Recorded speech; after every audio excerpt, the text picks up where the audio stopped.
And We're playing DreadLore, a new tabletop RPG that rewards immersive roleplay. Tonight's game is Into Space. into space.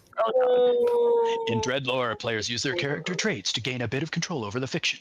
If their task is opposed or particularly difficult, they might have to throw down dice. Here's where I briefly introduce the cast. Hey! Starting with Will. Hi, I'm Bill Bunkum. Okay. Well, that was I'm easy. Daniel. I'm Andrea Elliott-Johnson. We're excited about it. So excited. And I was going to go last. Good.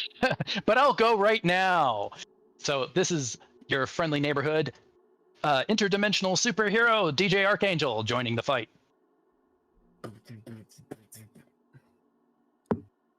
And Ken, Ken. you should probably introduce yourself. I was on mute when I did. You're on mute.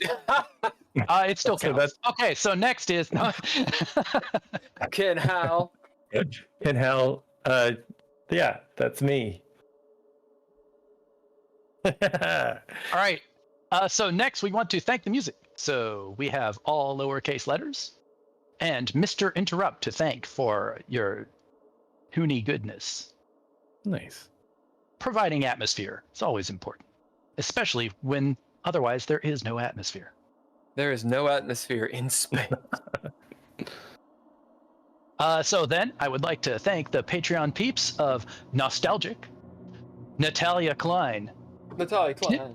Tim Roberts, no, not that Tim Roberts, and Daniel Hulker. Oh, hey, what if it is that Tim Roberts?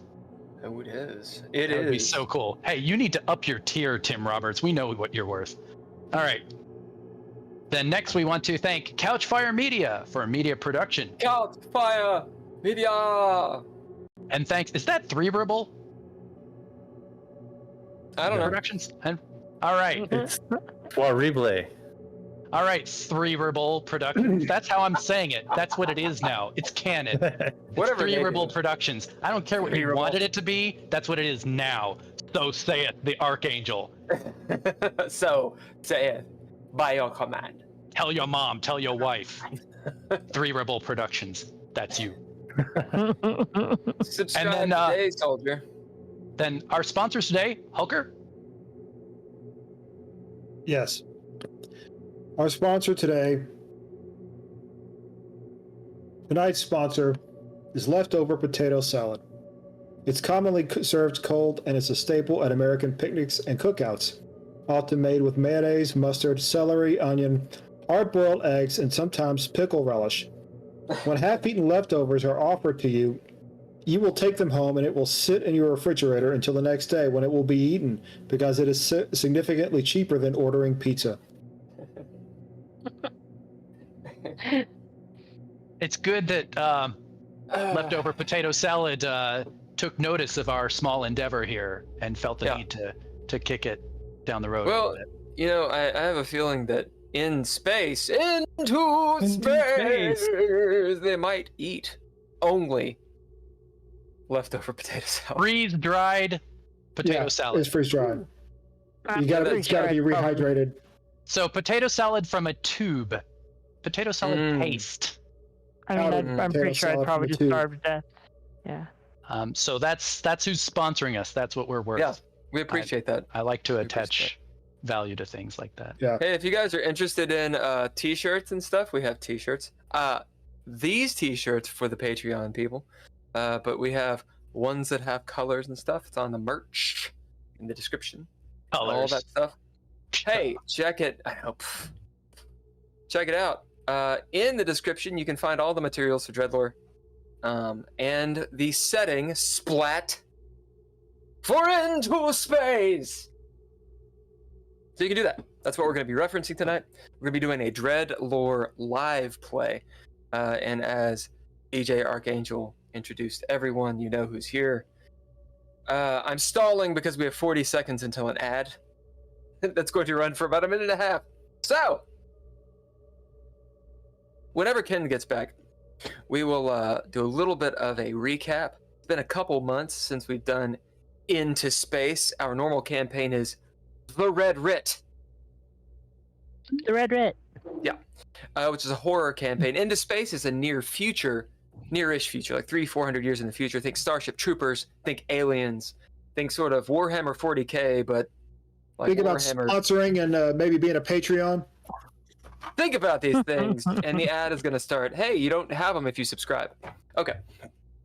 So for you all, during the ad, I'll do a little recap. The last thing we did. Last thing we did. You guys are in the Novus Prime system. So you're finally where your mission has told you to go. Archangel is with you. Everybody's with you. Your friends, sort of. In the Novus Prime system, there are 2 stars. And we'll call them Novus 1 and 2.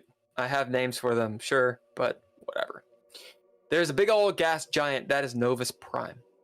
And one of the moons, Novus Terra, is the place where the colony is. That's where you're trying to get those colonists who have separated themselves from the SSA, the Sol System Authority. You're trying to get them back on board. That's your mission. In whatever way you want. Now, of course, Novus Terra, that moon is a mineral planet, or a mineral moon, if you will. Specifically, it was copper and cobalt is what they mine. And the planet is rich in these things, so it's really important and all that good stuff. The last thing that you all did, you caused a mutiny on one of the 2 capital ships that this colony has, capital warships. You haven't seen the second one, but the first one you have seen. And through bits and pieces, you caused a mutiny to occur on there. And so that capital ship is in disarray. You've attacked it, you've blown up some of their ships, and then you fucking use your gravity drive to bit-bop around the system and hide at the magnetic pole of the gas giant. Pretty obvious move, but it's sci-fi, so you did it and it worked. You put a buoy, a communication buoy, in such a place to where you can communicate with the Novus Terrans, and you can kind of get sensor sweeps of roughly what they're doing. That's where we're going to start. In the meantime, Archangel has been working on trying to get Alfred, your ship's RI, robotic intelligence, which is definitely not sentient at all. Absolutely not. There's no such thing. He's trying to get the RI Alfred back online, but in a way that you can control him. Essentially, Archangel had put him to sleep, had effectively bricked Alfred, but you need the information that he's got. Archangel has not told anyone, because Brett hasn't been here, has not told anyone what he's found. Archangel, you will have found some stuff, which I'm going to tell you, and you can, as you wish, tell people or not. Everyone will hear it because it's not going to be through DMs. It's going to be me telling Archangel on this. So remember your metagaming. Just do it cleverly if you're going to do it. Are we starting after I made my little speech, or do I get a second go at it? We're going to give you a second go at it just to get us back in, back in the groove. A few things that had happened. Let's go around the table, the internet table, and say the last few things that you remember. Maybe what your character's doing, what's kind of on your character's mind, and I'll fill in the gaps. Ken will have you go second to last. Archangel will have you go last. Okay? So we'll start with Andrea. Okay. Oh, introduce your character too, because we didn't actually do the character thing. Yeah. So I am Andrea Elliott-Johnson, and my character's name for this campaign is Katrina Telmis. She is a Martian. I mean, at this point in her life, I guess she's mostly a mercenary. Her grandfather famously betrayed the Martian military during their war with Earth and was instrumental in the Martian planet becoming into the hegemony of the Federation. So, you know, to a lot of the people on the Federation side, she kind of is royalty, in a lack of a better way to put it. But to a lot of people on the Resistance, or even a lot of the Martians, her family are considered traitors. And she, you know, she still gets a lot of the stigma of being a Martian anyway. So it's like she's kind of not really welcome anywhere because of who she is. So she spends her days traveling around and, you know, being a gun for hire kind of thing.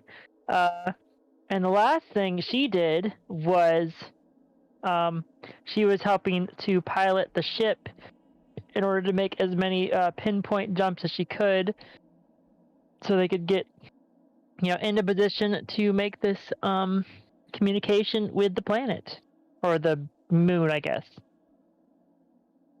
Yep. And Holker? I play Private Burgess. Private Burgess is a bit of a gunslinger, also a medic, and also a little bit crazy from the amount of cryosleep he's been in.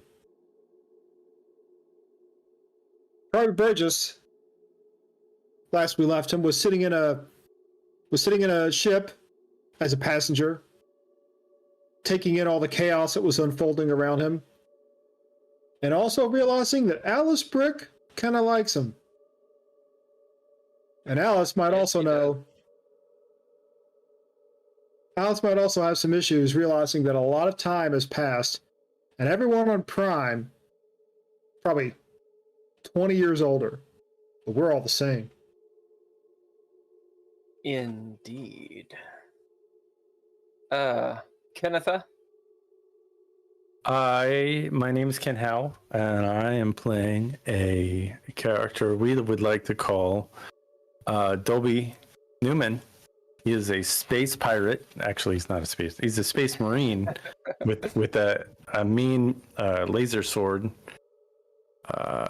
who's been tasked with starting up some trade lines again with the renegade planet Novus Terra.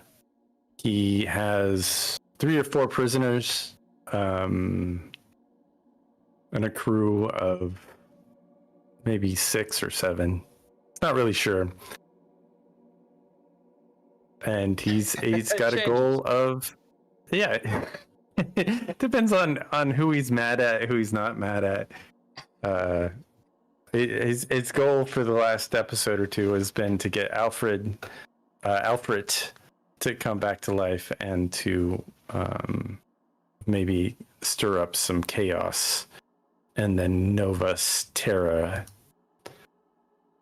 area. And that's it. Archangel? All right.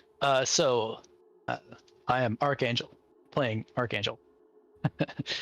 And I have sort of happenstance encountered this crew while mishap on a planet I was doing reconnaissance on, threw me into space on a hull of a ship. And after a little bit of a tricky encounter where I don't think everybody was entirely clear who was where for what purpose, we had a few interactions, mostly with I think there was a couple hostiles, and then there was a little bit of a potential problem with the crew here, and that's where my information starts to get hazy. Yeah.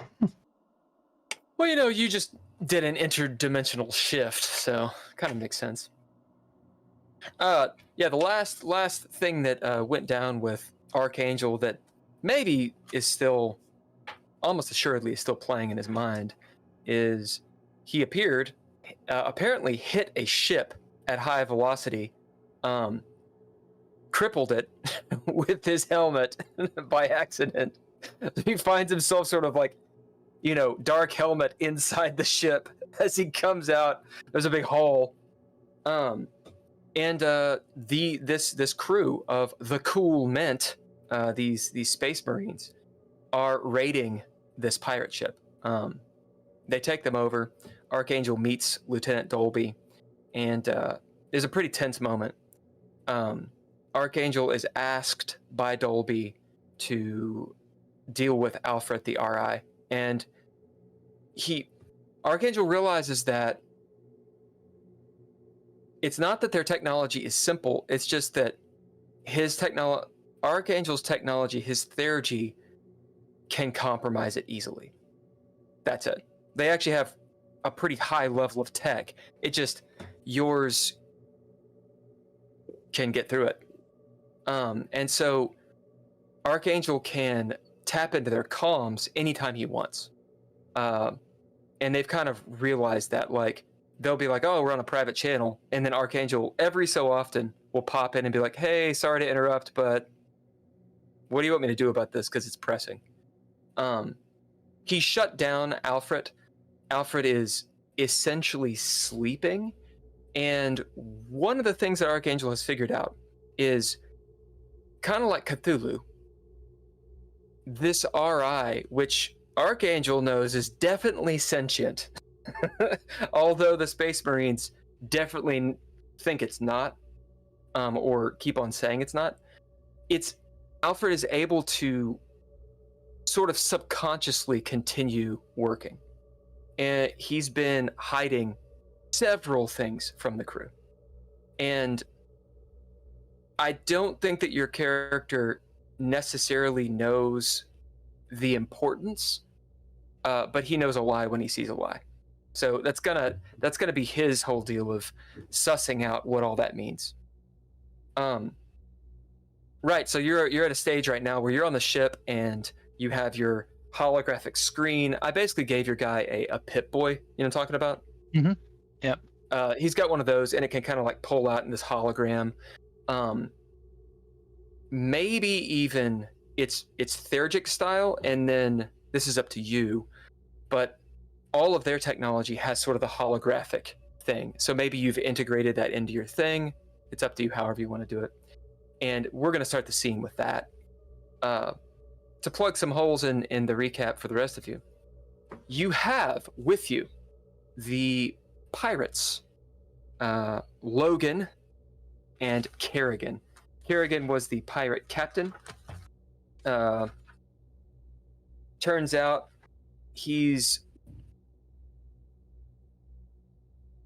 Dolby and Katrina realized that Kerrigan, while he's like this suave, good-looking pirate dude, like swashbuckling-looking guy, it's pretty obvious he's not that experienced when it comes to the actual work of being in space.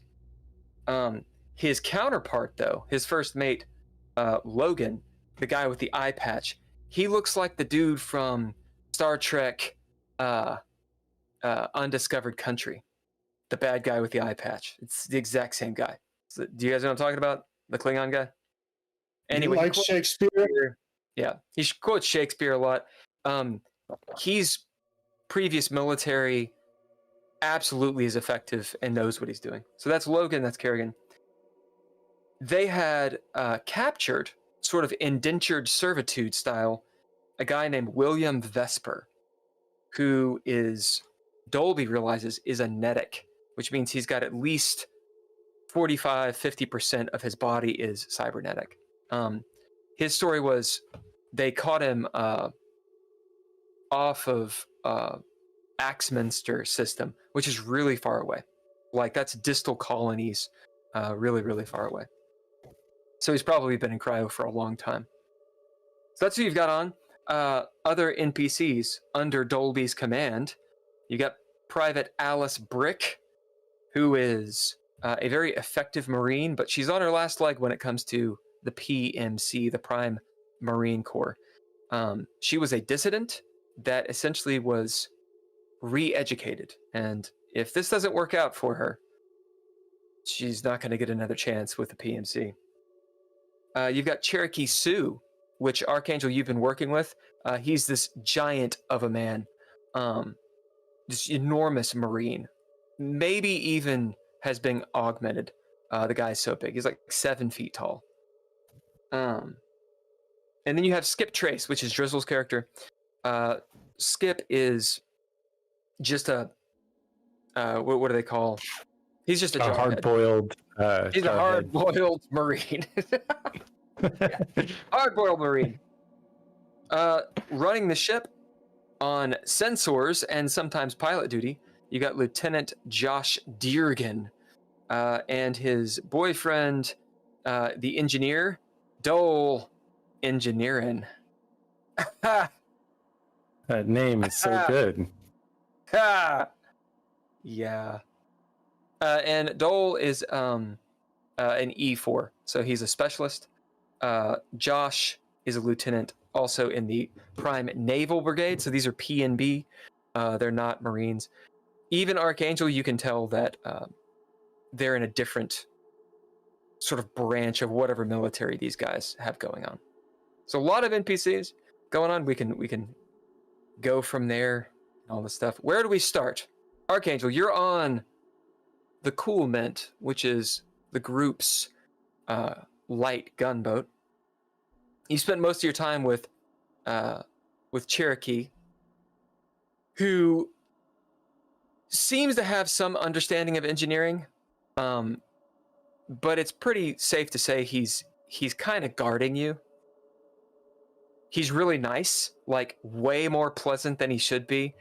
Kind of has a derpy attitude, but just his sheer size and amicable attitude, maybe it's just it's off-putting, the whole thing. You're sitting there, you've got your Pip-Boy out, and you're looking at the display, essentially looking at the files of the computer, kind of like in Hackers. You know, everything's graphical interface. You're like going through, and there's sounds and shit. And you can see all these locked files that Alfred has kept encrypted, and all these things. They are still mostly encrypted.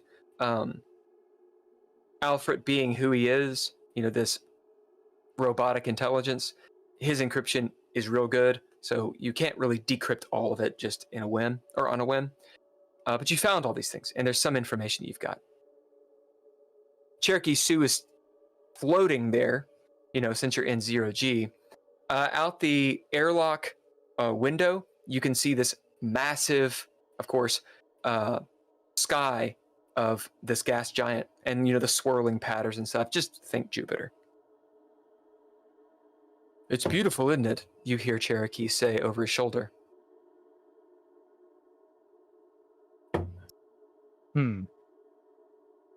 He kind of turns. What's beautiful? The planet. Come over here. Don't you see this? Have you ever seen something that big? I'm going to keep doing this.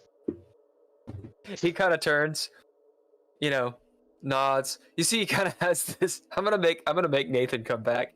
You see, he has this kind of dumb grin on his face, just with this derpy look as he puts his helmet on. Wipes a tear from his eye. Looks out. Archangel, what are you doing right now? What are you thinking, doing, etc.? I think generally one of the primary things that I'm working on is trying to assess situations to try to uncover essentially an action item. Like obviously I have a reason that I'm here, a reason that I'm trying to fix certain things, but I need to figure out what information I have at hand. I've been thrown into a situation that was unexpected, and I need to figure out, do I need to leave the situation because it doesn't connect with my goals, or is this situation I'm in connected with what I'm trying to do? So for now, I'm kind of trying to work towards stabilizing situations, uncover any hidden information, which clearly there's plenty right in front of me. So I'll, as sort of a go-to, I will try to exfiltrate data. Speaking of, so with a little bit of direction, you can be working on, as in this moment, since the action is on you, in this moment, you could be attempting to work on sort of your own thing, as in trying to find out, maybe with the intention of what happened and how you get back, or you could be dealing with the information in front of you. That's what I'm working on. Yep. Okay. What is a trait that you bid? And then what's the sort of, how do you want the fiction to go your way? And the trait that you bid is going to color the mood of how that happens or doesn't happen. So, for example, if you bid like angry, not that Archangel is ever angry, but if you bid angry, that would be a different situation, how it would play out than like steadfast or something like that. Right.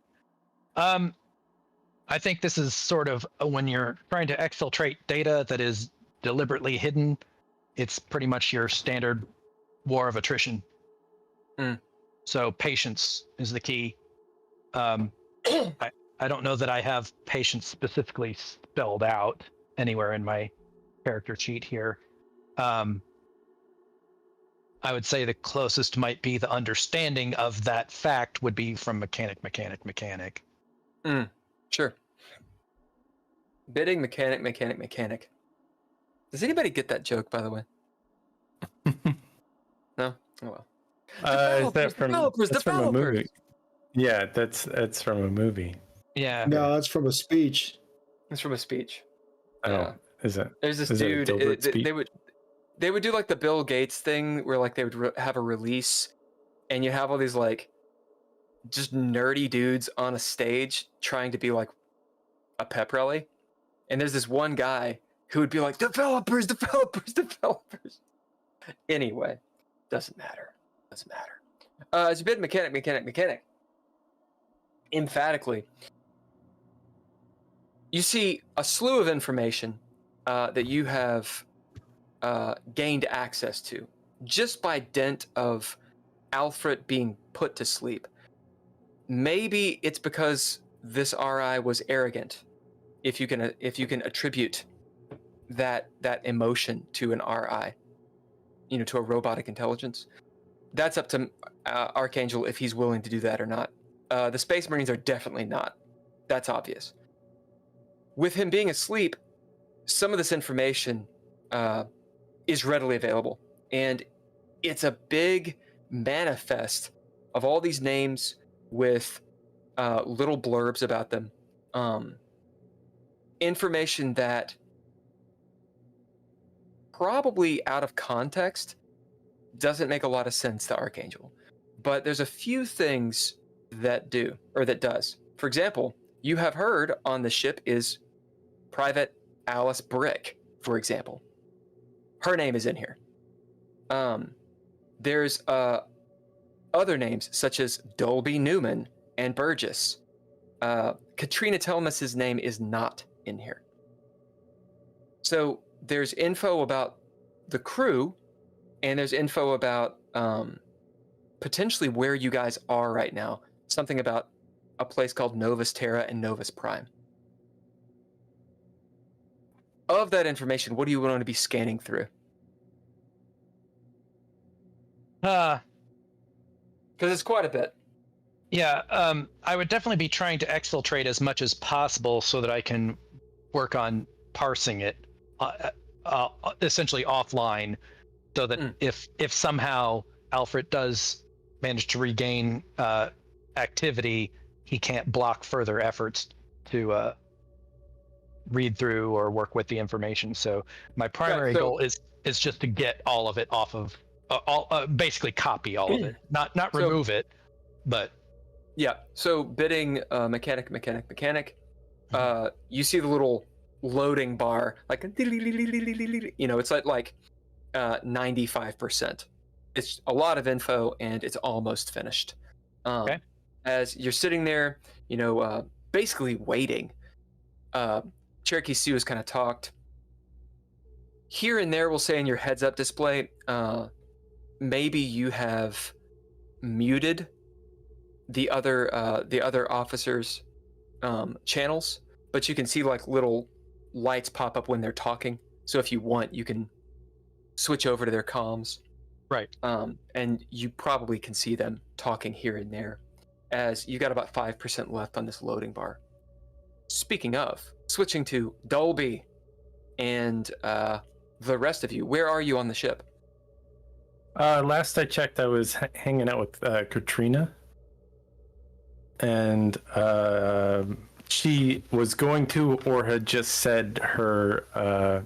We just sent a message to the planet, So offering their surrender. She was practicing her speech. Yeah, she was practicing her speech. Yeah, I was like, okay, that sounds good. Let's go with that. That is pretty much the last thing I remember her saying. And then now we're gonna press the button. Yeah, are you sure you're good for this? I mean, whatever we can do, Katrina, to get the planet, or at least some people. You know, I would love to, if there are dissidents or somebody who will talk to us. That's all we really need. And I think this will be a lot of money for your family, and it'll go far to increase the standing of your family back into the. I mean, I know you're in the good graces of the SSA, but I mean, this will just solidify it, I'm sure. Archangel gets a narrative point from Harry Bunkum, by the way. Yeah, I mean, I'm ready. Whenever you think you are. I'm ready. Dolby puts his arm on his sword. Just kidding. Just kidding. Actions on you All guys. right. So we ready to go? Let's do it. Yeah, you look over at Bring it. Josh Deargan, who's on sensors, as he does the Uhura. He's like, "Wee-oo." There's a crackle, and as far as you know, you're live. Good people of Novus Terra, I am Katrina Telmus. You may be acquainted with my grandfather, Arthurius Telmus, and our shipping company, Telmus Shipping. I have come here today on behalf of that company, as heir apparent, to offer you a deal. I understand why you all have done what you've done, and truly I believe that your cause is just and noble. You deserve fair prices and self-determination in the distribution of the goods you work so hard to distribute. And on behalf of my family and our company, I wish to extend to you the offer of being allowed to negotiate with us on your own behalf as an intermediary between you and the Federation. In this regard, we will help ensure that you receive fair compensation for all your hard work. If you do not accept my offer, I can make no promises as to how your planet will be treated going forward. Please, give this due consideration. As you give this speech, what do you bid? Also, Harry Bunkum says, "Don't slouch." For this, I will bid my name, Katrina Telmus. The cutscene is multiple on the bridge of multiple ships. People, the communications officers, turning and notifying, the captain that a broadcast is occurring. They don't really know where it's from. It's an SSA broadcast, actually P&B, Prime Naval Brigade, so SSA broadcast, which causes many hackles to raise. On Nova. Wasn't it public? The broadcast? Yeah, it's the broadcast. Okay. Yeah. They still can turn it off. Okay. Kind of like you can No, turn they off a can't. radio. Nope. You ain't the Joker. As on same thing on Novus Terra, and there are a few people that, especially the people in power, that are listening to it. There's a few people that are like, "What the hell?" and they turn that shit off. We had a cutscene last game where you see the current leader, and you see his name is his name is Confucius. He's essentially Fidel Castro, a younger version, and he's sitting there at this massive table in this huge room with a bear rug on it and all sorts of trophies everywhere. In the room sitting across from him are two prime Marine Corps Marines who look like they still have their fatigues and such on and body armor, but they definitely have gone off the reservation. As without a word, they stand up and leave the room. That was essentially the cutscene you got last time. Telmus. The name resounds in people's ears who know who you are. There's no response, of course. They don't know where your buoy is. They don't know how to talk to you. But your message has gone out as Josh Deargan looks up and with his earpiece. I mean, they got it. If they were listening. Do you want us to loop it, or he looks at you, Dolby? You want us to loop it or keep it? Yeah, as is, we or could what? loop it. We could loop it for a bit. Make sure that the entirety of anybody who turns on any sensor or the radio gets it. We'll loop it for a little while. And you said we won't get a message back. Well, they have to find the buoy or us. Yeah, the booty.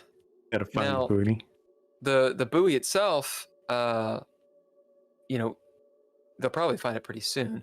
If we're connected to it, that's a lead to us. So do you want me to keep the connection live or drop it?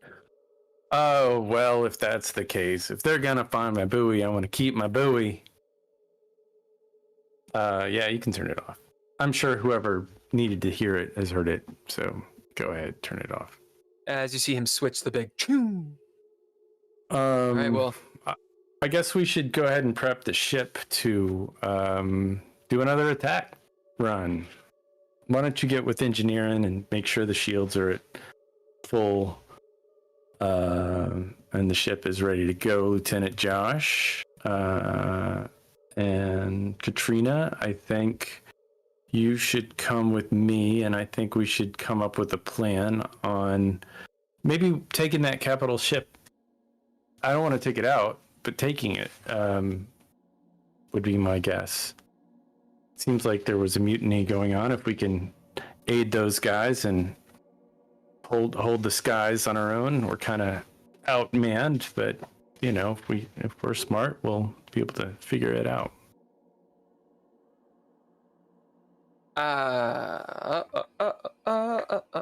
Burgess, where are you? I've recently been relieved of my duties from the gun. Oh, indeed. You were firing off into space. I hit something.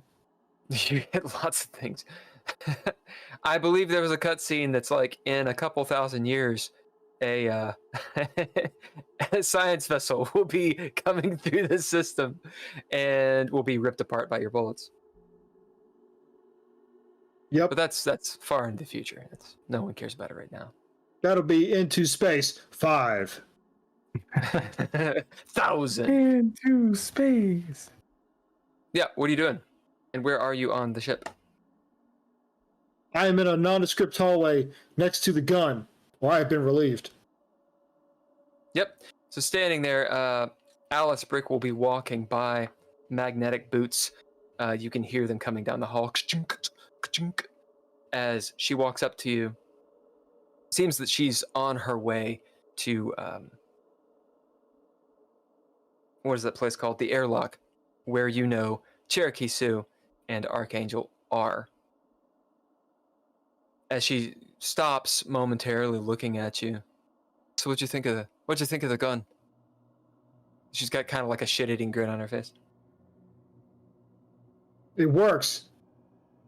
It works. Yes. She looks at it.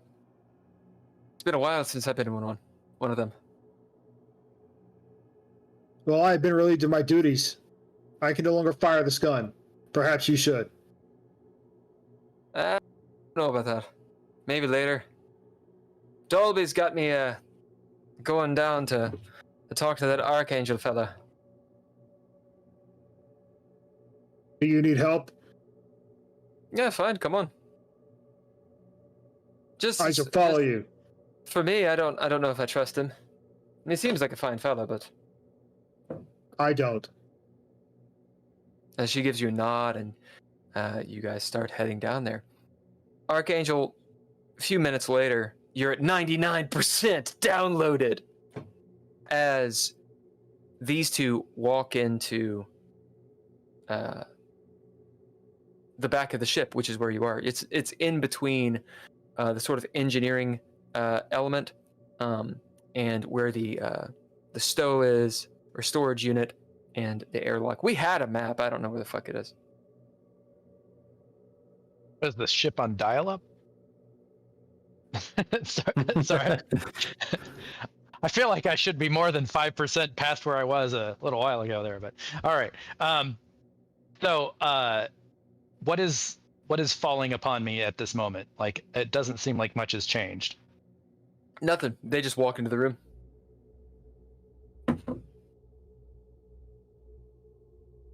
And Should I salute him, Alice? I think, as would be typical, I would not generally pay them any attention and just keep at what I'm doing. One of the ways that Archangel has been described, especially when they were doing a dog fight, so they were all strapped down as the ship was doing maneuvering, which is quite dangerous because there aren't really inertial dampeners in this, on a ship this size.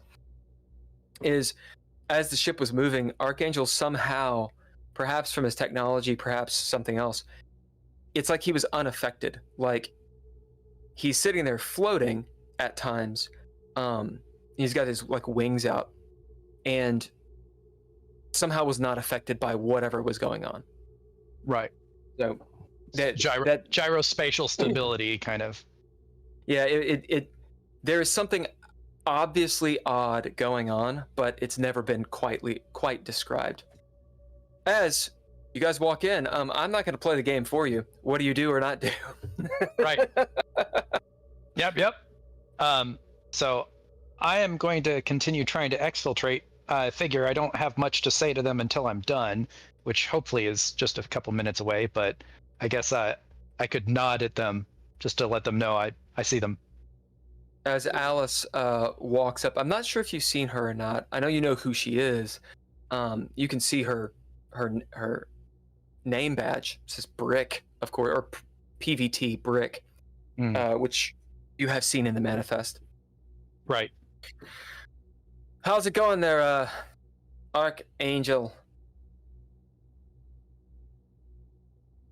Just working on something over here. As 100% downloaded. Excellent. So Private Brick, what is your connection to this device over here, this AI? Are you speaking of? You see, there something crosses her face. Perhaps an emotion. These Marines don't seem to exhibit too many emotions. It's a very limited. They all seem like sociopaths. Perhaps. If you wish to know what this emotion is, you don't have to, but it'd be either a bid or you can throw down dice. But there's a look that crosses her face as you say what you say. Do you mean the RI sir. That dumbass. What are you saying? Are you talking about Alfred? Yeah, of course. My connection He's to kinda it. dumb. Why do you say that? Because that's coming from me.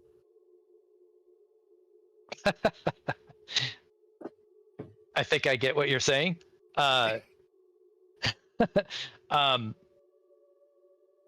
In what way have you found this RI to be, I guess, disappointing? He tried to take over the ship, didn't he? Sure, You can't trust our eyes. probably true. So has this particular RI done anything besides take over the ship? By the way, did it ever give you any motivation for why it was doing that? Other than the things I heard once I got here? Motivation is something a sentient being would have. The reason that it tried to take over the ship is because of its programming. They're faulty after a while. If I give you that it has no motivation of its own, what would you say is the motivation of a person who told it to do that? It's a good question. Everyone knows that the Clad, she kind of looks at you. Her eyes narrow a little bit. Everyone knows that those terrorists, they've got infiltrators everywhere. Does everybody Perhaps know that? Everyone knows that. Just as a description, she has her helmet off. It's hooked onto the side on a latch. She's got this pretty large gun. It's all SWAT team style, like hanging like so. Her hands are not on it or anything. She's in full body armor. It's sort of a light scout armor. Looks like it could be hermetically sealed. And there's a backpack with an air tank and such like that. She's got a couple sidearms. Okay. Have you found anything out? The lieutenant wants to know. What would you be wanting me to find? I've found quite a bit of interesting information. I mean, it's a computer. Oh, that's good. That's good. Dolby likes results. Anything How do we about make the other ships explode? She kind of turns. I don't think you need the RI to know the answer to that. Did you find anything out about? And you see her kind of struggle with something. But maybe you should just report to the lieutenant. I think it might not be a bad idea if more people were in this room so that we could get more information. So why He don't doesn't you? come to us. We go to him. That seems fair. I don't have any reason to be in this room anymore. Harry Bunkum says, players always after your Lucky Charms. Listen, she's from the moon. They all have that accent. It seems likely. As we segue, montage through the ship, we go through the woods, down through these cryo beds on either side, Archangel. You notice that one looks like it's been laser torched in half. There's blood that is flash frozen, we'll say, to the side. Like one large cut went down. There's a stairway, all metallic, leading up to this large cockpit. Think Millennium Falcon size. And you see, as the door is open, everyone else in there. And that is the scene. Archangel, how did you do on my RI? I've exfiltrated data. A lot of it is encrypted. It will probably take quite some time if we want to know specific things. And it probably what I would say is a directed attack, as in we would have to know what we're looking for in order to start being more efficient at finding it. So what exactly are you trying to find out? I was under the impression that you could switch it on at any time. The RI? Yeah. Possibly. You can. Yeah, I don't see why not, but wasn't there a reason we turned it off to begin with? Just for a little attitude adjustment. It was when, at least from the context of what I've seen, it was actively working against your interests. Yeah. Clearly, some of the stuff we ran across, and I had my suspicions, one of our higher-ups, a woman named Ava Cyrus, was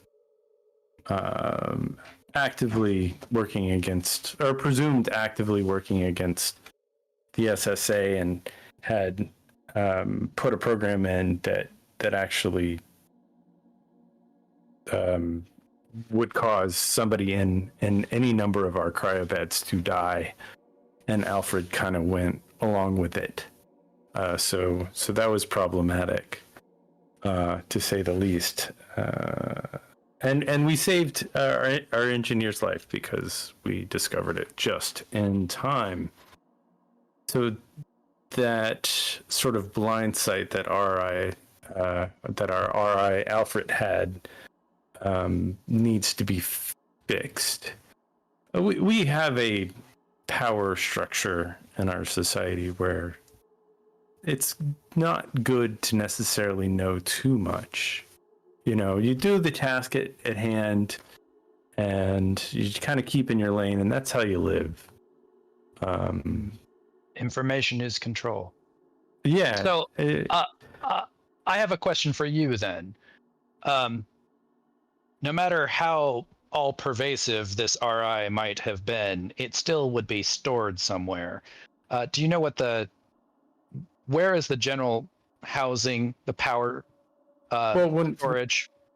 When we dock back at a space dock, a friendly space dock, all of the intelligence gets downloaded into a mainframe, and I believe that's probably where Alfred's main RI, I guess, backups are set. But where's his local stuff? I'm not really a computer guy. I just tell the RI what to do. And for the most part, they this ship. You were talking to him, Mr. Sue. He the big guy. He knows a lot, and I think Katrina could. She knows quite a bit about. Hold that thought for 1 second. Who's watching our guests right now? Just anyone? Like, seriously, what are you doing out here? You told me to go check on Archangel. What about? No, I told Mr. Sue to. Skip is private Trace was gonna, as far as I know. All right. So as long as somebody relieved, I really thought that. All right, let's go put a pin in what we're talking about right now, because I need to manage where Kerrigan and Logan and William. So here's what I'm going to say, because I feel like I'm sorry, you don't get to say anything. This is my ship. I would like to know where the people who have boarded our prisoners are right now, and that's in order. As Brick sir. salutes. Have you, Archangel? Have you seen the salute? I think I saw some part of it. All right. As they sort of do this multiple times to each other, and walk off. Yeah. I apologize for interrupting you. You had an idea. I think my crew kind of had a blind spot and decided to walk away from hostiles on our ship for some reason. Sure.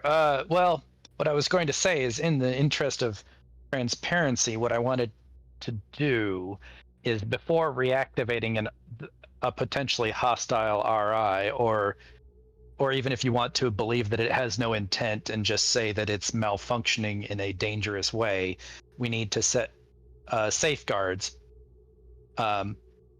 in place so that it can be either deactivated or disabled in case it malfunctions again.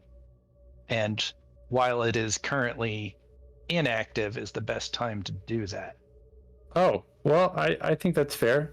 I'm not against doing that. I appreciate that. And is there a way for us to maybe see that maybe the RI doesn't notice that? Is there like a script that we can add to it to where like they're not going to notice that we can turn them on and off?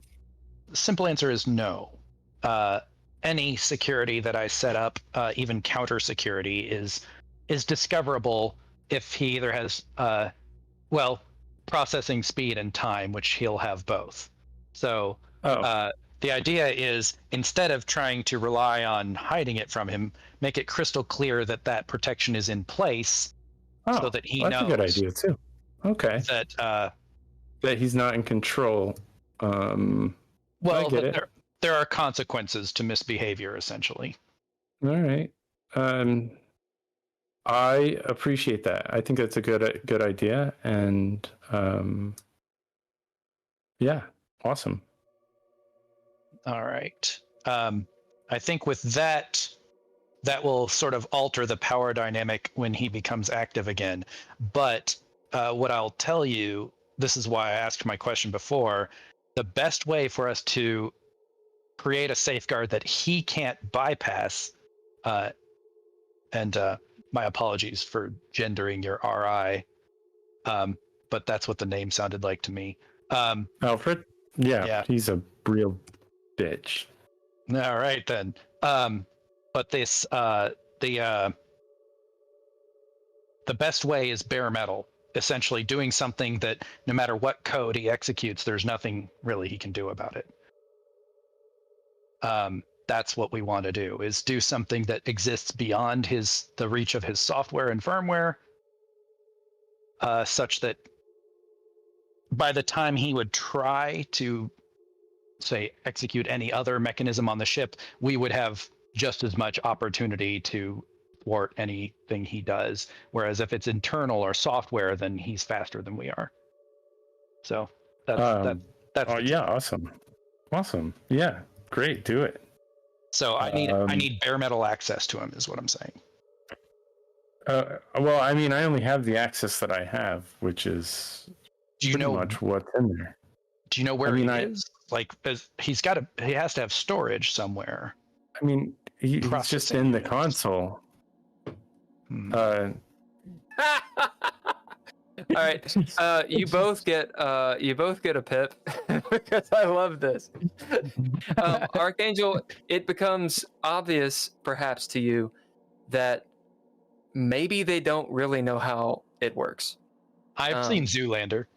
Yeah, it's in the files are in the computer.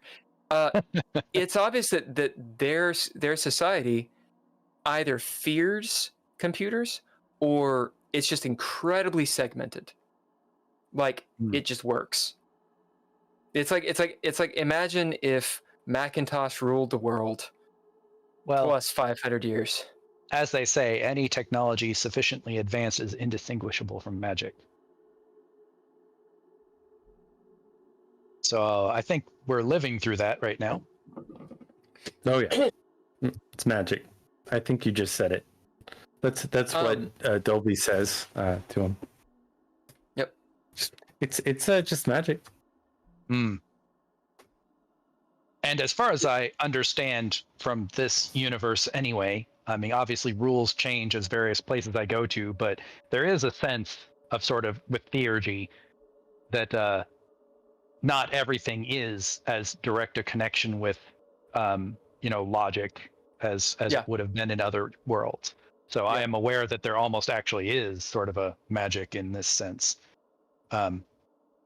Explainable with further research, but, until you understand it, it's magic. Right. Moving down, Burgess, you are with a bunch of NPCs, which I won't. I won't NPC all of them and have big old conversations, but suffice to say, Burgess, as you move down,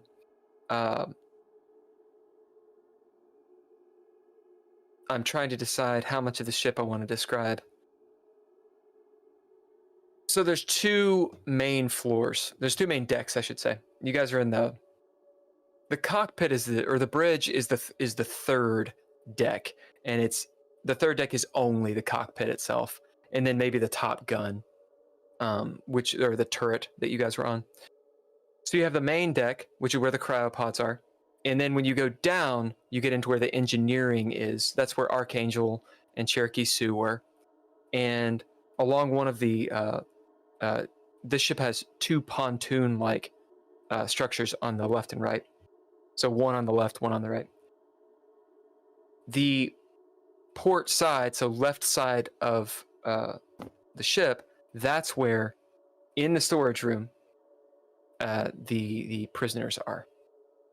And Skip Trace is there. As you walk up, you open up one of the doors, you see Skip as he gives you a nod, and you see back in the room he does the salute, some crates and such that are all strapped down very tightly. And sitting on them, you see these three people. Burgess? Yes. He just gives you a nod.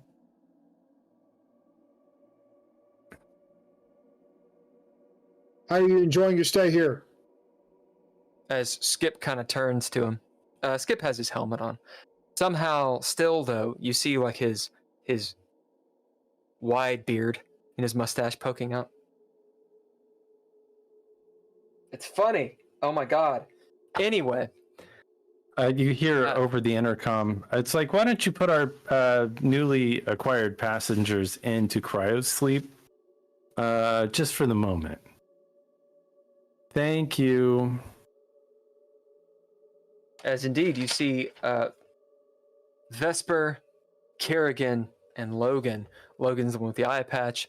Kerrigan is the captain, who's suave, and Vesper is the odd-looking Voidborn. They look up listening to that. I turn around in the direction of the speakers are, and I salute the speaker. And then I turn back around, and I say, all right, that was my lieutenant. We're going to sleep. What do you bid to have them comply in the way you want them to?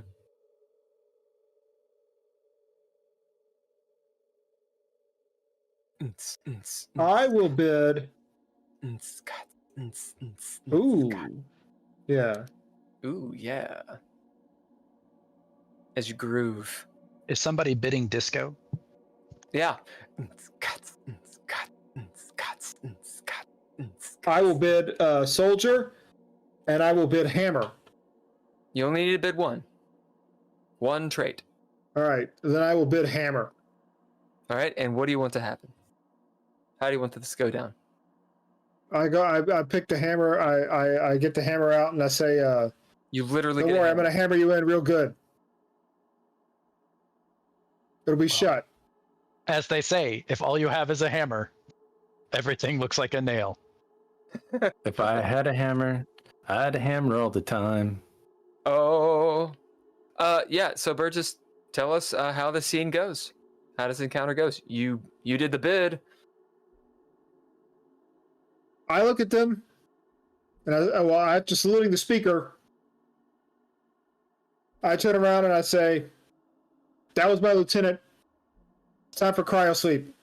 And I pull out the hammer and I say, "This is what I use to seal it up, so it don't open halfway through." That's and bad. What did they do? They start to resist, and I say, "Look."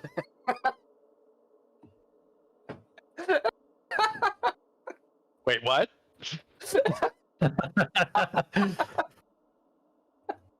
He made the bid.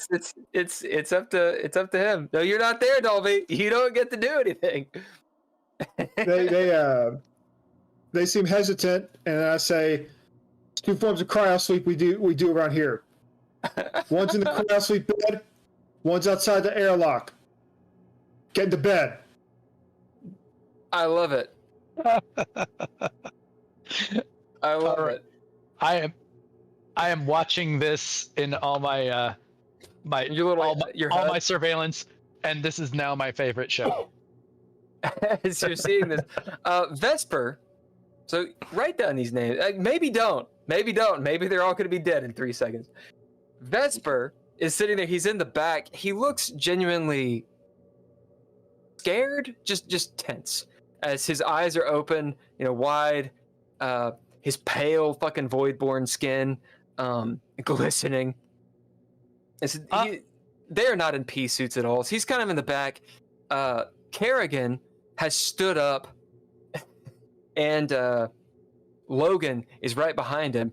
As there's sort of this tense moment. Kerrigan says, "I thought we were going down to the planet. Dolby said we were going down to the planet." "No, you're going into cryo sleep. Cryo sleep's great. It's great for me." Kerrigan shares a glance with him as they bomb rush you. Okay, while this action is transpiring, I want to cross-reference our two captives with information that I've exfiltrated. Sure. So, you'll get this chance. Since we're going into rounds of bidding, it'll be on your turn that you can do it. The world action is the description. They bum rush Burgess. Granted, you have Skip Trace and Alice Brick there. In that moment, Alice goes, "Ah, shite!" You hear her yell as she realizes her helmet isn't on. She racks her gun. Skip has actually walked away and thinking that you two have it, as he turns, hearing what's going on, and you hear him curse, muffled and under his helmet, like, "What the fuck?" So the way rounds of bidding work, Archangel, is world action, is the scene's description. Sometimes antagonists can go.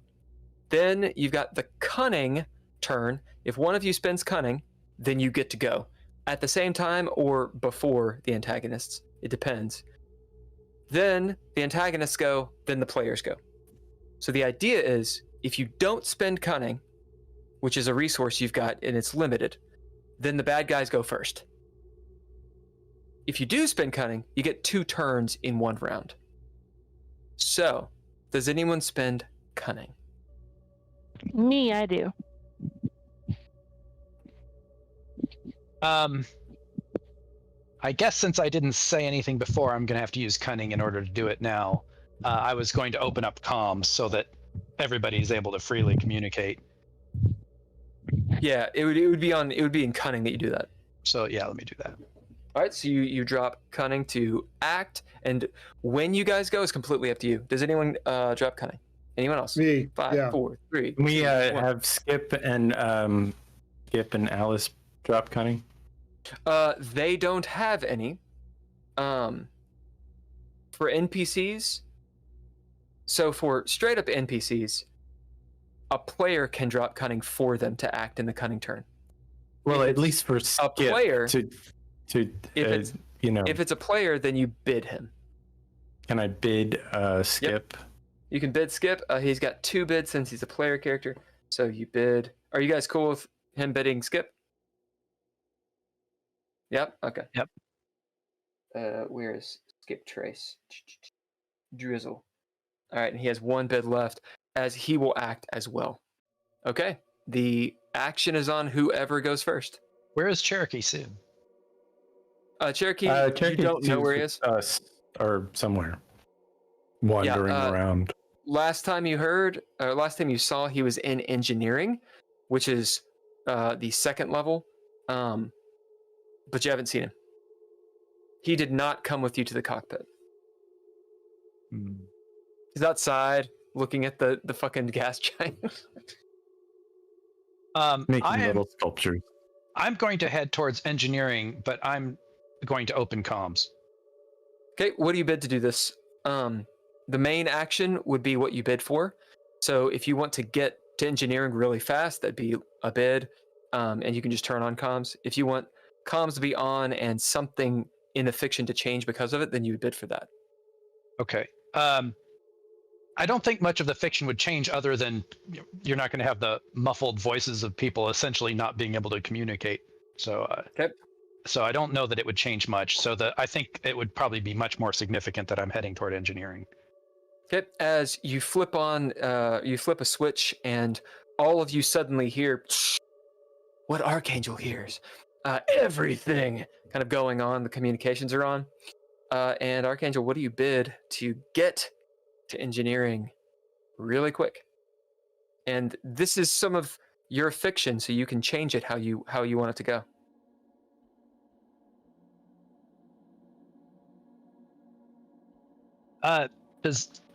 Do things like Ranger apply on ships? Yeah. Okay. Yeah. I feel like that's sort of a pathfinding trait. I think I'm navigating a ship that I've never been, or at least that I haven't fully explored.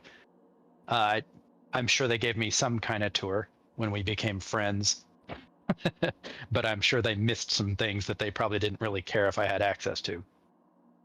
Bidding Ranger, how do you describe how Archangel moves through the ship real quick and precisely? I am going to access as much surveillance as I can see, and also anything that will gain me access to Cherokee Sue, who was heading that way. So kind of triangulating. As in your HUD, you see, as you've tapped into several of the cameras in here, you see the ship's layout, and Cherokee Sue is in the mess. He's having dinner. He's got his helmet off, his guns on the table, and he's sitting there eating some 2 or 3 year old potato salad. How do you move through the ship? I would say I'll be flying. As you guys don't see it, the cameras do. Archangel wings out sort of in this singular pose, quickly hovers, like almost levitating through the ship, down the stairs. As you appear, you drop down where engineering is, and you are there. To your right is the closed door where the mess is, and Cherokee Sue. To the left is a hallway that leads down to where this scene is going. You can see on your left, just down the way, maybe 20 feet, not long because the ship isn't massive, Skip Trace, as he's in the moment turning around and raising up his gun. The action's still on you, Archangel. I think at this point, it makes more sense for me to communicate with Cherokee Sue, since he seems to be a non-participant in something he may want to participate in, and also, if my goal is to interact with the computer, he probably has more information about that. So I can hopefully maybe send him as help to the situation, and also get better directions. So what do you do? I will approach Cherokee Sue and explain there's a problem going on down there that you might want to look into, and also where is the bare metal access to the RI? A 2 for 1. As you roll through, there's the closed door. You open it, of course. Cherokee turns. He has his helmet off, so he doesn't have his comms going, and the main comm is not on in the mess. As they normally use their helmets and their personal comms to communicate. As he's got this big mouthful of potato salad, he's like, Archangel, you want some potato salad? It's not that old. He's looking at the tub.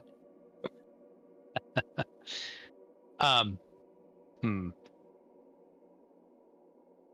not going to take off. I'm not going to take off my gear. Yeah, I don't want to. Well, actually, I'm able to. I do have the ability to speak externally, as you know, through the speakers and stuff on my helmet, obviously. So I'm just going to do that and just tell him, "There's a fracas going on down the hall." What's a fracas? Great. There's a tussle. there's a kerfuffle. There's a full-blown hootenanny going on down the. Whoa. All right. Well, do you want some potato salad? No, but I think some of those guys down the hall have specifically asked for some. You should bring large portions of potato salad. Okay. To Dolby. Up his Dolby wants potato salad. Towering above you. He did say, before you bring him all this potato salad, to tell me where the bare metal access to the RI is. Oh! Very specific directions. It confused me too. Please go on. Let me go to the map real quick. He says, the bare metal is, as he points at the wall, it's in the center of the ship. You usually go outside, underneath, to get to it, but you can get to it from the top, where the cryo beds are. There's an interface there, but if you want to actually deal with it, you have to go outside the ship.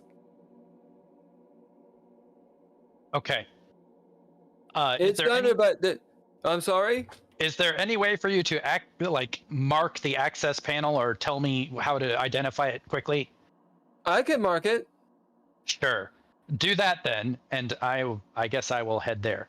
But you should definitely go deliver that potato salad. Yes, please mark it first, and then deliver that potato salad. Okay. As he puts his helmet back on and starts to move, he will go on the player turn when the other NPCs do, unless someone spends cunning for him. Actually, you can bid him because he's a PC. If you guys want him to be bid. Nope. I would very much like to bid him. All right, it's got to be a majority. You are muted. I do not want to bid him for Archangel. Hey, we got 2 to 1. 2 to 1. 2 to 1. Holger is a tie break. Good. Oh yes, the potato salad. See, right. You have to please the sponsors. You gotta please the sponsors. All right. As Cherokee Sue rather quickly turns, there's a moment where he thinks about Dolby, and he's like, "Oh, everybody else wants me to go." So he puts his helmet on. He leaves the gun. Andrea, will you roll me a d12 and tell me high or low?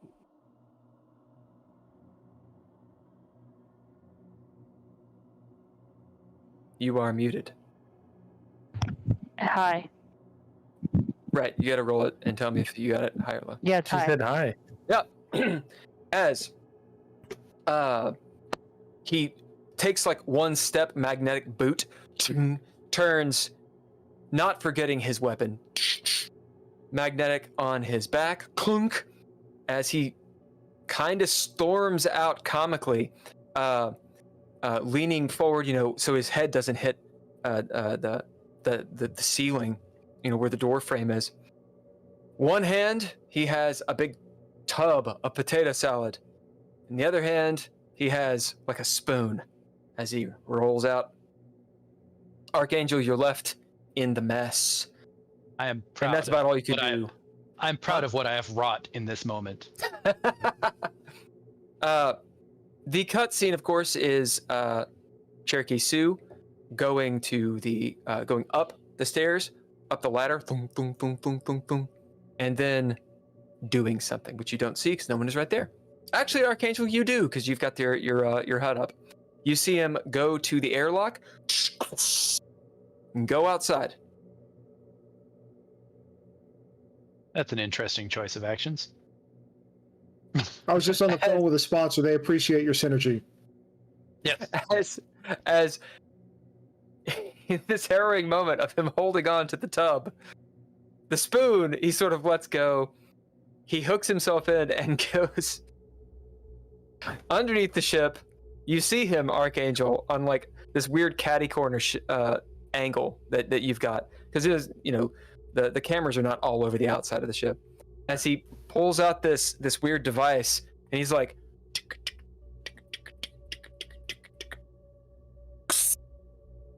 and spray paints a big X on the belly of the ship, and then starts moving back. Excellent. Nothing like the direct approach. I applaud this. I like the cut of this dude's jib. Who else is going during cutting? I guess I'll go during cutting. Do I know any of this is happening? No. This all well, just then I went down. don't spend cunning if I don't know what's happening. He actually would, because the comms all you are know open. that's happening. All you know that's happening if is the comms are what you know. open. Yeah, he I would have will heard spend that whole cunning. conversation. Yeah. If I sent my people down to go put people in a cryo bed and something happens, I'm running exactly to that place as fast as I possibly can. Yeah. What Dolby knows is exactly what Dolby knows. He's in the bridge, or he's on the bridge.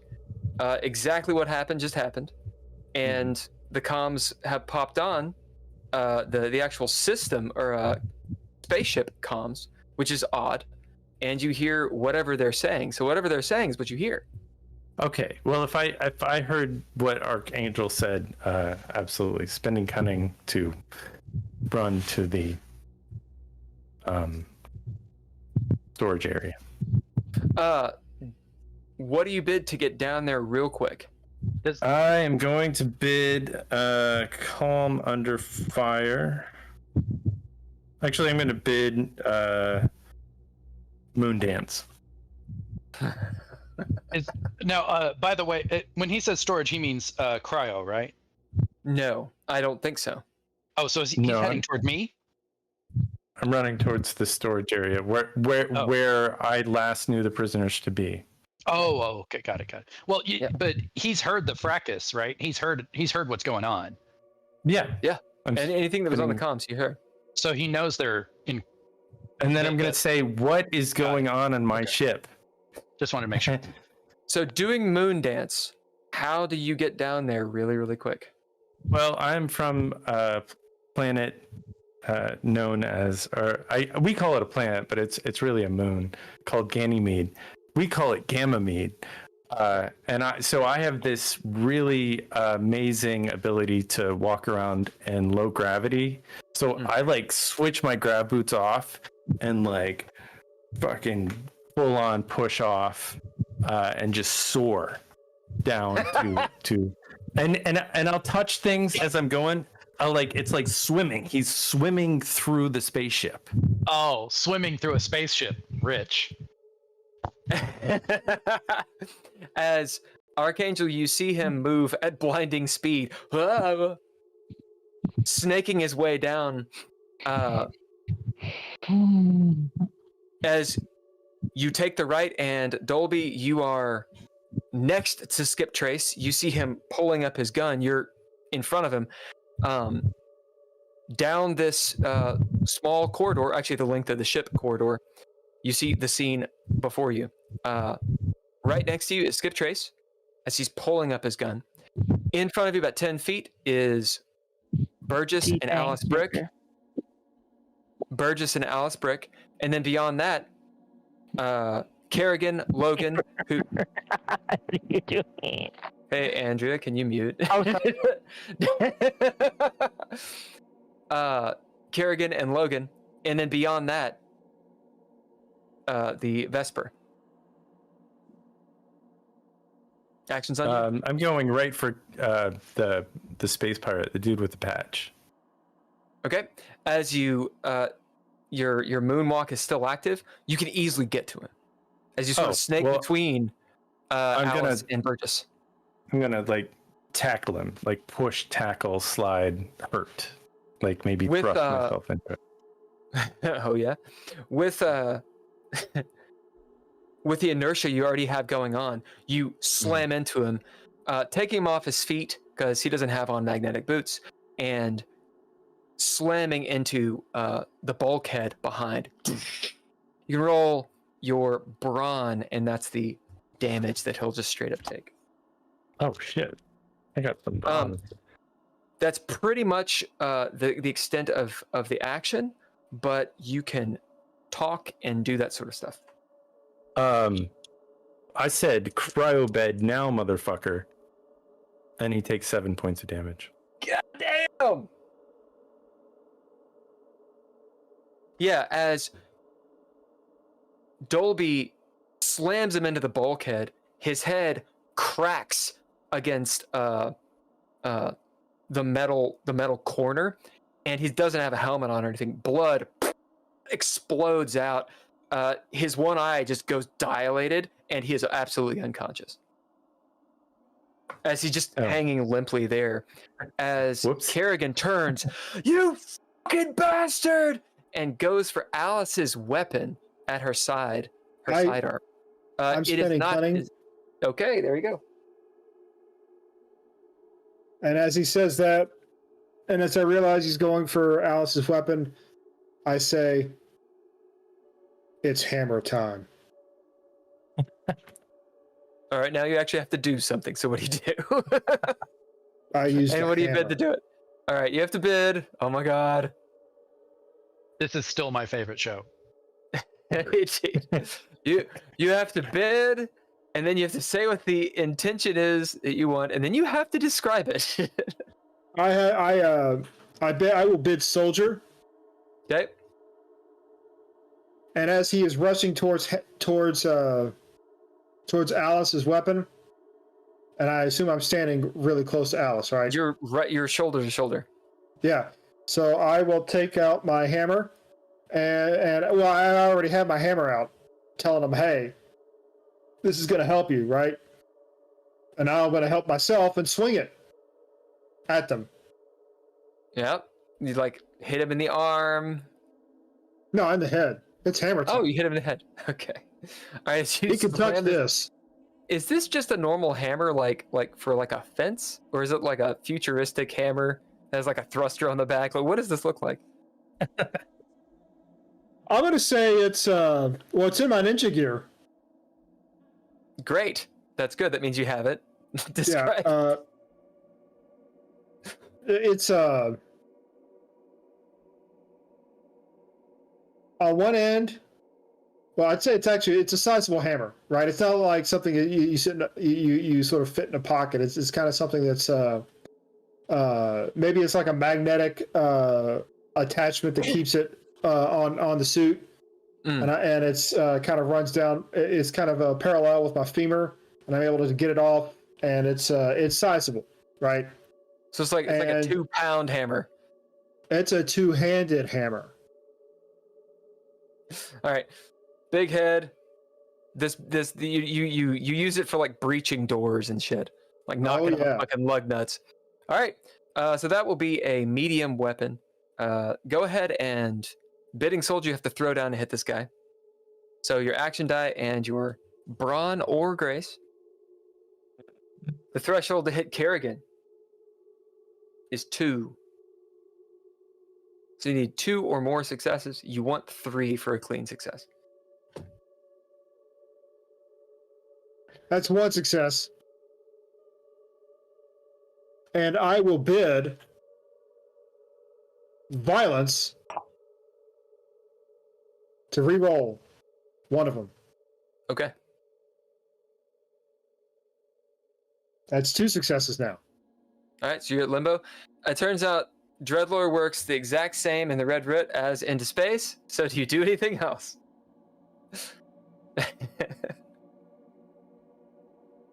As in, you can activate an ability. You can do up to 2 abilities. You can bid your ninja gear, up to 2 pieces of ninja gear. Yeah. I will bid.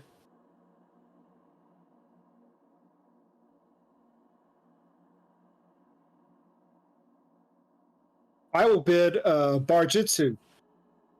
Or Barjitsu. Does it have upgrades? Because if it doesn't, then it doesn't give you anything. No, it doesn't. All right.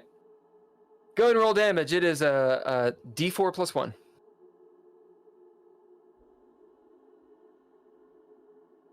Three. Oh, you are going for the head. Roll a chaos die, so to beat D6. Oh, that's a 1. Do you re-roll it with proficiency or not? You know what? Yes. I'm going to use my movement, and I will Okay. re-roll it. That's another 1. As you see, Archangel, Kerrigan This is going grabbing, on my blooper reel.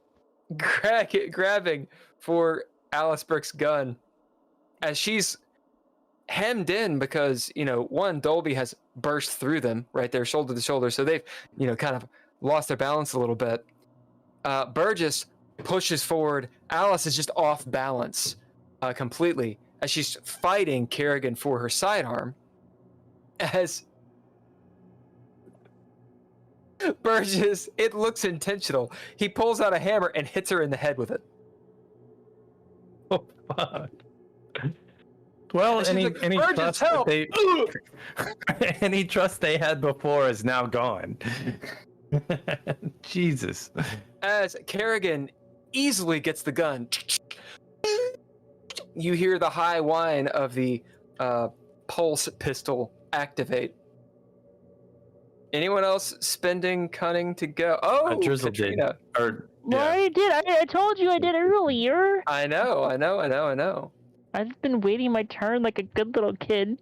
Listen, I describe shit all the time and you guys forget, so you can re-describe your shit.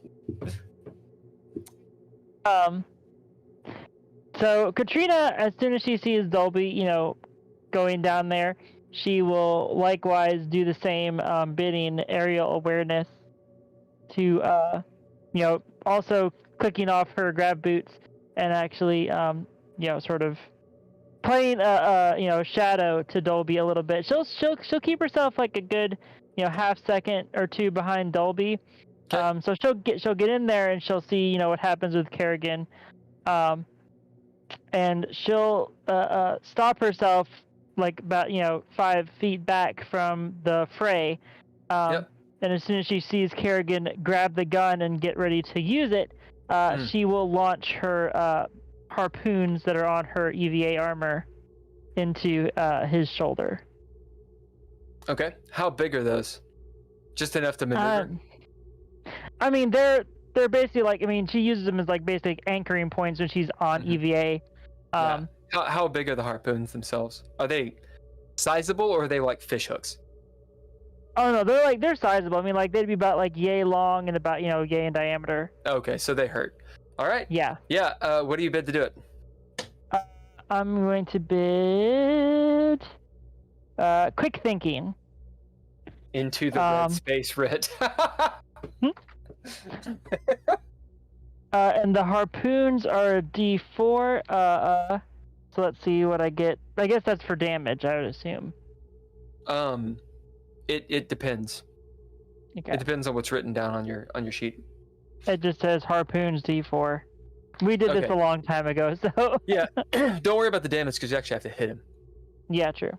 Right. So, what do you bid again? Quick thinking. Okay, quick thinking, and you'll have to throw down. So to be Yes. grace to aim these things. Which is good because that's my highest one.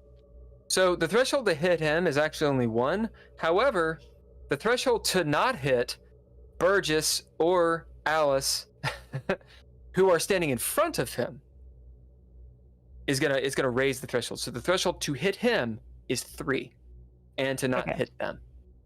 You're also Gotcha. going to get a chaos die, D6. Okay. For this is a called shot.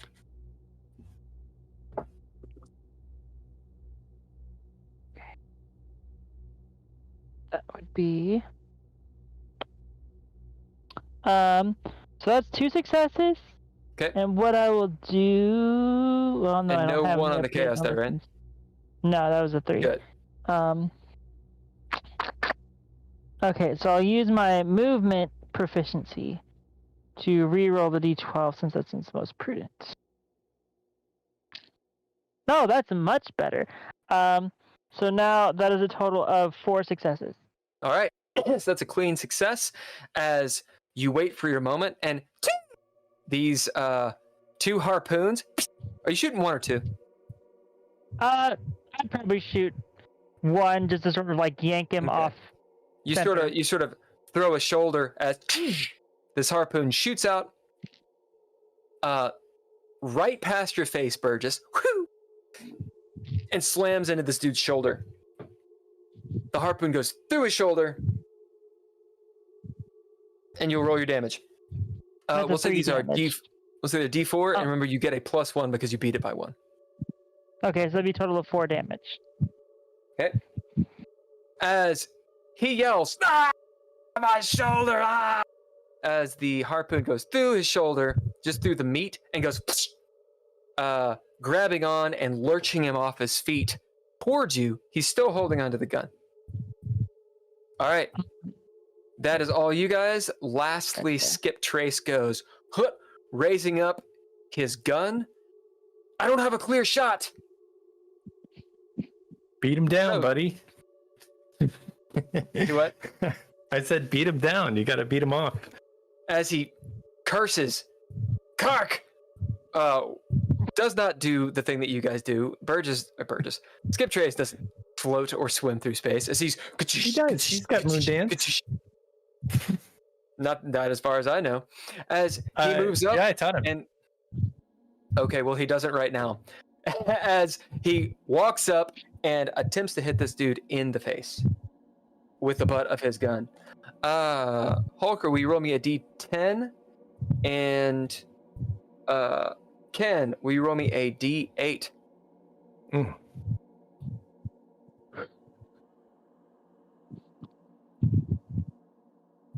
Is that 1 success? 1 success. Okay, so 2 successes. Threshold to hit him right now since he's been yanked off. See, 1 is actually just 1. All right, you got 2. Boom.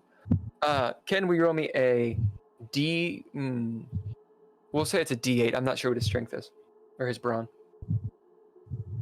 That's 3. Trace. And roll me a D6 for a chaos die because he's going for the head. Uh-oh. Uh-oh. That's a 4. Okay. Skip comes up, hitting Kerrigan in the head.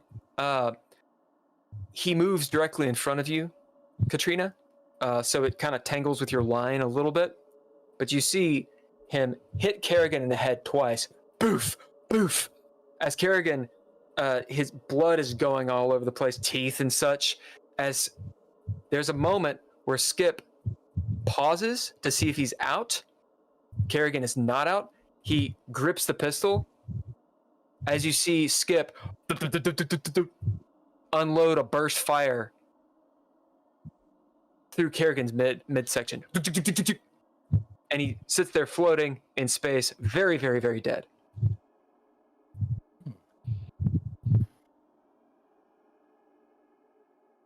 Bad guys go.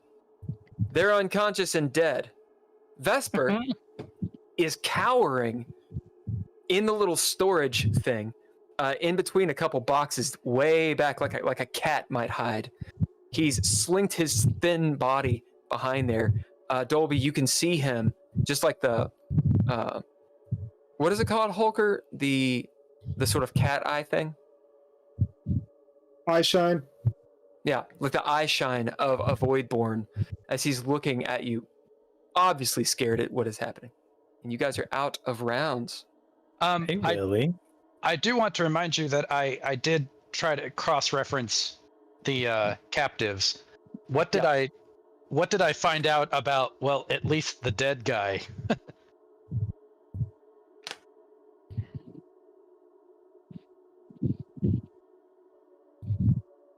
That will be They don't wear information. They don't wear plaid, that's true.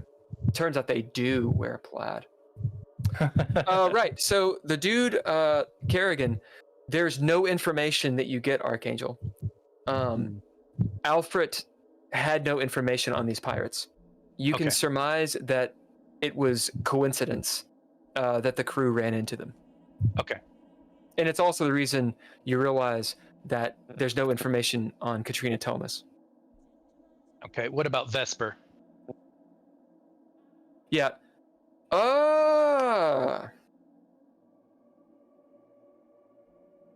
So this could be a fate roll. Who wants to be fortune? Who wants to be false fortune? I'll be fortune. All right, so fortune is Holger, false fortune is Ken. All right, so this is the way it works. Actually, would one of you like to tell Archangel how the fate roll works? Whoever, if we roll high, if Holker rolls higher than I do, or if he rolls higher than I do, then we win and fortune favors us. And if I roll lower, or if I roll higher, then we lose. And so Vesper is whatever information. You don't know. We don't know. So yeah. The stakes are this. Sorry, a lot of things just went through my mind all at the same time. The stakes are this. If it is fortune, then it turns out Alfred has information on Vesper, right? He was with the pirates. It was a coincidence you guys ran with the pirates. However, there is something to his story that actually could affect you all very specifically. That'll be the fortune. There is a mystery behind him, but does it directly have to do with you all or not?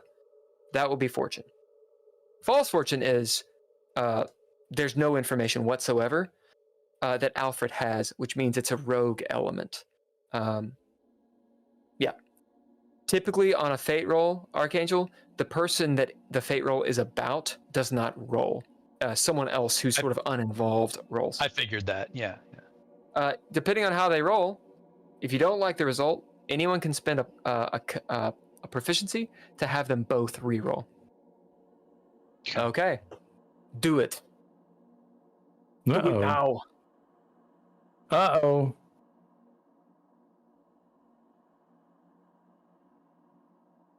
I rolled a 14. Yeah, I can't roll lower than that. Sorry. What'd you get? 35. 35. Anyone dropping proficiencies or no? Not me. I think I will. You will? All right. Re-roll it. It doesn't matter which one you do. Okay. I rolled higher. I rolled a 12. Yeah, I rolled way higher than that. Are you using your rubber dice again? No, I'm not using the I'm not getting a lot of value for my mini dice. I'll tell you what. I'll drop a proficiency and I'll use another set of dice. All right. Ooh. Roll it again. Roll the dice. I rolled higher than I did last time. I rolled higher every single time. 39. 69, Yeah. which is a great year. Anyone else? Fine, I'll drop one, yeah. All right. Do it. I'll tell you what. Rubber dice now. Spend some proficiencies on this guy. Fucking rubber dice, man. Okay, you're not going to beat me. I rolled really high. I rolled an 80. I rolled a 94. Yeah. Oh well. Yeah, I'm out. a lot. Anything A else? lot. I'm gonna You. Oh, you're so pretty. not spend a proficiency on this. I need my proficiencies to command a starship. Brett? So, remind me about things like narrative points and pips. So a pip is to change something about the past. It's usually something small, something about the fiction. So for example, you could say, if you were at if you forgot your weapon, and you're like, oh shit, I didn't. So I spent a pip, I brought it. Oh, it's like a mulligan. Got it. Yeah. Narrative point is something about the now. So it turns out, for example, Dolby could have been like, could I spend a narrative point saying that Alice doesn't have her sidearm on her? Then yeah, okay, she doesn't. Why would she have a sidearm in the ship? That's how it would work. For the fate roll, Dolby would never do that. For the fate roll, it's pretty much just proficiencies, because it's just rolling dice to see. Can I? Yeah. Can I spend a narrative point For what? for this situation? Well, we're already in the middle of the fate roll, so we have to don't worry respect about it. Yeah. Got it. All right. Anyone else? Giving it 3 seconds. Fine, I'll do one more. All right. Whoa! Expensive Do it. roll. Expensive roll. I rolled lower than I did last time, but not that low. 86. Oh, you beat me. You finally beat me. I got a 60 or 600, as some like to call it. All right. Archangel, as perhaps you're watching this whole display, this comedy in space. As on your HUD, you see maybe you're parsing through information and whatnot, looking for Vesper. You see there's a correlation with Axminster, the Axminster system. And as it turns out, you see that it's called a distal colony, was formerly SSA, has officially seceded from the SSA. Axminster system is officially an enemy of the SSA. And it turns out that the purported origination, or the home base of the Clad, is all it says, is there. They don't know for sure, but they think it is. As you see, Vesper, specifically his name, William Vesper, he's a part of a lifeboat, which is a community in space of Voidborn. That's why they're called Voidborn. And extremely well traveled. This lifeboat. I can't remember if I had a name for it or not. I think I gave Dolby the name, because you had asked before. Is it the Umcha? Yeah. The Unts Bootskats. Ship. Yeah. The Unts is what the name of the lifeboat is. It's ish 200 some odd years old, depending on who you ask. And Archangel will find out that William Vesper is one of the original crew. So he is either extremely well, has extremely great genes, has been in cryo sleep for a very long time, or there's something else going on. Last bit that Alfred will know, and the reason, so with the fate roll that he knows. There's Security Operations Corps, so SOC, SOC, and Alfred is a SOC operative. There is a guess that the denizens of the Axminster system, which is a very, very old colony, one of the very first ones, hence why they seceded from the SSA, have experimented greatly with cybernetics. Like to the point where in Alfred's what is the word? Hypothesis. Maybe. Ooh, this is interesting. Maybe even they have true AI. And maybe those true AI are in mechanical bodies. Of course, loads and loads and loads of errors and protocols and all sorts of things. None of this is true. Remember that, blah, blah, blah, blah, blah. This is anathema. However, the SOC still has it on their records. These are hypotheses. Okay, we're out of rounds. On that note, with that big fucking lore drop, let's take a break. Drop. Blam! Let's take a 10-minute. Thanks for playing tonight, everybody. Into Space, brought to you by DreadLore. Our cast tonight is Bill Bunkum, Ken Howl, Daniel Hulker, or Daniel's not. Daniel's here. Drizzle is not here. Andrea Elliott-Johnson, and our special guest tonight is Archangel. Music by all lowercase letters and Mr. Interrupt. Join our Patreon and be as cool as Tim Roberts, Daniel Holker, Nostalgic, and Natalia Cline. Thank you. Couchfire Media for the art and media productions, as well as Threeable Productions. Subscribe today and become a soldier citizen. Subscribe today and become a citizen soldier. We'll be back in 10 minutes. Bye.